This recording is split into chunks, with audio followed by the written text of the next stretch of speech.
Hi guys, I'm Chelsea and I'll be showing you how to use Quizlet in your classrooms today. Okay, so first you want to just go to the Quizlet homepage and you want to log in or you want to make an account if you don't have one already, and you just do that by going to the top right corner of the screen saying log in or make an account. It'll be over here somewhere, but I'm already logged in. So when you first get to your Quizlet homepage, this is what it looks like. First, I would start, if I were you as a teacher, by making a class. So Quizlet has this cool thing where you can actually create classes and then invite other members to them, and they can look at your flashcard list, or they can add flashcard lists themselves. But alright, so first you have to enter your class name, which I would just be doing language arts. This is your description, but I'm just going to put in period 3 because that's what period this language arts class is related to. And then I have to enter school. Okay. And then this says allow other members to add sets and new members, but I am not going to allow that, but you can if you want. And then you create your class. And then this is what your class looks like.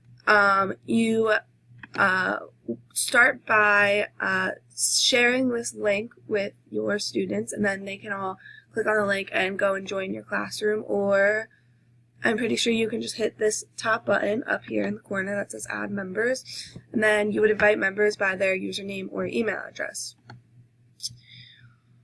So once you have members and you have started your classroom, you can create your own study sets for that classroom.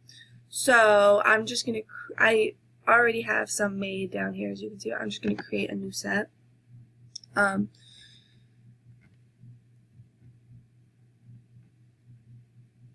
Alright, so this is what creating a new set looks like. So I'm just going to pick a title for our set, which is going to be vocabulary. You can import things from Excel, Google Docs, Word. You can add labels and diagrams if you have images or PDFs that you want your students to see, but none of those apply to us today, so I'm just going to show you how to do basic entering of a set. So first you would just enter any kind of term like flabbergasted. Okay. Now that you have your word, you can come over here. Look, there's even a place if you want to use this for other language classes. You don't even have to make it in English. You can do English to French, English to Chinese, English to Italian. You can really do a lot with this. So then you can either look up the definition for what flabbergasted is and enter it, or there's this little button over here called auto-defined, and if you hit it, it gives you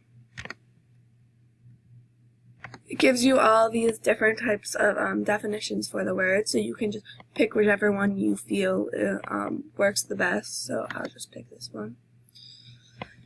And then next to that button we have an add image button, because usually younger children often are able to remember things and take things in better if there are imageries to go with it. So it just gives you a bunch of cute little images that might have to do with the word, or you can even upload your own image. I'm just going to pick this one. I think this is funny and easy to remember. And then you can also add voice recordings so that they can so that the children can listen to you talk, or listen to you say the word, or hear the pronunciation, or if they're not sure what words are within the definition, that can also come into play. So yeah, that's basically how you make a set, and then you would just go do another term and then another term, and then you have your whole set. Up here you want to make sure that it's visible to everybody and editable by, I prefer just me, but if you want students to be able to edit your work, you can allow that to happen. And you want to just make sure it's visible to everyone, because you're starting your classroom and you want to make sure all your students are going to be able to see your sets. So And then once you have your sets that you have created, there's a lot of cool, fun things you can do. So I'm just going to go to the set that I created.